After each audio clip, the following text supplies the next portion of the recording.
So today, guys, we got a severe snowstorm, and we got a couple inches of snow. I don't know how deep, but I think around 5 inches. It's supposed to be negative 30 degrees out here. Blowing snow literally almost inside our house.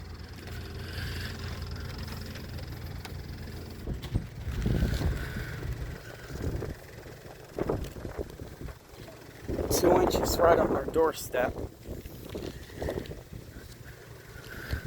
That's 3 inches.